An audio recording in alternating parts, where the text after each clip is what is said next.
Buen día, mi nombre es Karen Tatiana Campo Castiblanco, soy enfermera egresada de la Universidad Antonio Nariño y a continuación les voy a presentar una revisión de la literatura científica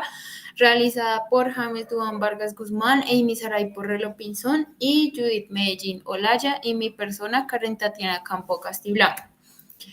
Las enfermedades crónicas son las enfermedades discapacitantes. Dentro de ellas se encuentra el accidente cerebrovascular, que afecta a la salud mental generando síntomas psicosociales, por lo cual se consideró necesario abordar o brindar no solo un cuidado físico y farmacológico, sino también emplear estrategias para proporcionar un confort a nivel psicosocial. Al analizar estos diferentes enfoques, se encontró diferentes intervenciones que se llevaban a cabo desde la estancia hospitalaria en conjunto de un tratamiento farmacológico y la rehabilitación física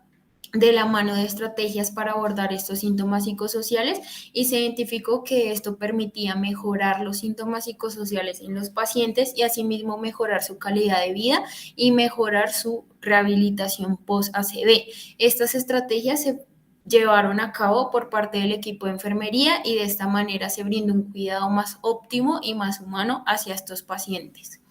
Es por esto que se realizó esta revisión de la literatura científica, estrategias empleadas para el abordaje psicosocial de pacientes en rehabilitación post-ACV. Dentro de los objetivos se encontraba dentro del objetivo general describir las estrategias que se han empleado para el abordaje psicosocial de personas en rehabilitación post-ACV desde enfermería, objetivos específicos, identificar síntomas psicosociales que se presentan en pacientes que se encuentran en rehabilitación post-ACV, realizar una caracterización de la literatura científica que haya empleado estrategias para el abordaje psicosocial post-ACV y categorizar las estrategias encontradas para abordar el área psicosocial en personas post-ACV. Dentro de la metodología, entonces se realizó una revisión integrativa de la literatura científica en la que se incluyeron bases de datos como PubMed, ScienceDirect, Cielo, Web of Science, BVS, y se incluyeron artículos de revisión publicados en los periodos 2011 a 2022, publicados en inglés y en español. Esto se categorizó como un estudio sin riesgo y se respetaron los derechos de autor, ya que se realizó la respectiva referencia bibliográfica. Dentro de la etapa 1 de nuestra metodología se realizó la identificación del problema y la delimitación. Dentro de la etapa 2 se realizó la búsqueda de la literatura científica. Dentro de la etapa 3 se realizó la evaluación de los datos. Dentro de la etapa 4 se extrajeron los datos y en la etapa 5 se realizó el informe final. En la metodología también se incluyeron unos criterios de inclusión y unos criterios de exclusión. Dentro de los criterios de exclusión se excluyeron todos los artículos que venían de fuentes secundarias o terciarias o que hacían parte de una literatura gris. En los criterios de inclusión, entonces, se incluyeron artículos que no fueran publicados hace más de 10 años, que quiere decir un periodo del 2011 al 2021, artículos en inglés y español, artículos que emplearan el abordaje psicosocial de estos síntomas y artículos que fueran de libre acceso. Se utilizaron unas fórmulas para las búsquedas en las bases de datos que fueron Cerebral Stroke and Nursing Care en psicosocial, Cerebral Stroke and Rehabilitation Nursing en psicosocial, Stroke Rehabilitation en Nursing Care en psicosocial. Estas fueron las fórmulas que se utilizaron para realizar la búsqueda en las bases de datos. Dentro de estos resultados, en total se encontraron 165 artículos en las bases de datos mencionadas, de los cuales solo se incluyeron para la revisión 19 artículos, debido a que se realizaron cribados en los que se excluyeron artículos por no cumplir con el rango de años de publicación elegidos,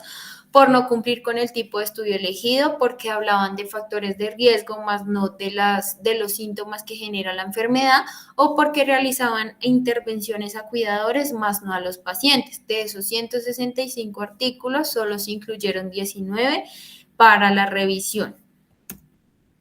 Dentro de estos resultados, entonces se encontraban unas categorías de las intervenciones que realizaban por artículo, que se podían dividir en psicosociales, motivación, apoyo, diálogo para cuidadores,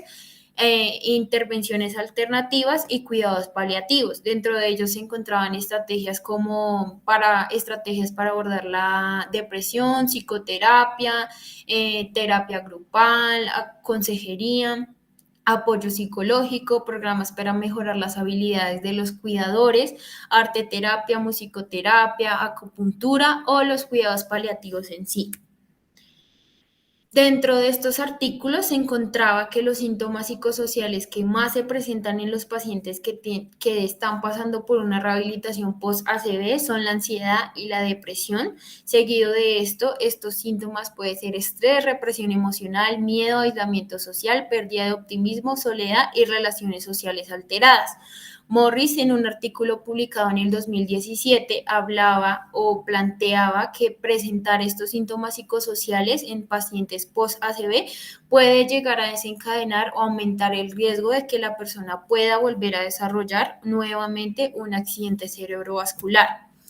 Es por esto que se incluyeron artículos como un artículo publicado en el 2020 en el que se hablaba que el cuidado enfermero basado en la comunidad podía mejorar el optimismo, la satisfacción, podía mejorar esas reacciones emocionales reducidas al ACV en los pacientes como el aislamiento social, mejorar su afrontamiento con la enfermedad, etcétera. Y otro artículo publicado en el 2020 hablaba de que el cuidado enfermero a los 6 meses después de haber presentado un accidente cerebrovascular puede descender significativamente los síntomas de ansiedad y asimismo mejorar la calidad y la rehabilitación de los pacientes. En otro artículo se hablaba que el efecto era muy beneficioso para la calidad de vida, ya que esto disminuía significativamente los síntomas depresivos y ansiedad al realizar intervenciones psicoeducacionales, que quiere decir terapia grupal, terapia individual, realizar como seguimiento y cuidados a los pacientes. Más sin embargo, en 2 estudios con intervenciones psicoeducacionales en China no se presentaron los mismos resultados.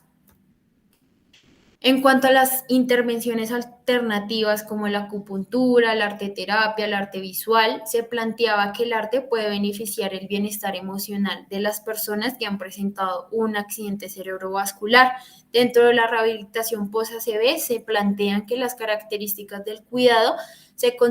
los pacientes que estaban en rehabilitación post-ACV consideraban importante por parte de los profesionales de enfermería como brindarles, no sé, una charla, preguntarle cómo estaba su día, cómo se siente el día de hoy. Para ellos era valioso en cuanto a esto el personal de salud y mejoraba también las condiciones de vida de los pacientes.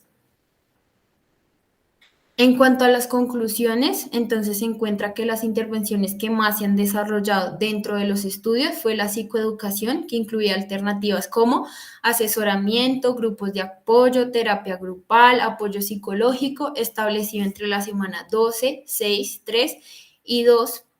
y dividido entre 6 y 8 sesiones antes y después del egreso del paciente del hospital y que estos síntomas demostraron tener mayor prevalencia de mejoría fueron los síntomas de depresión y de la ansiedad.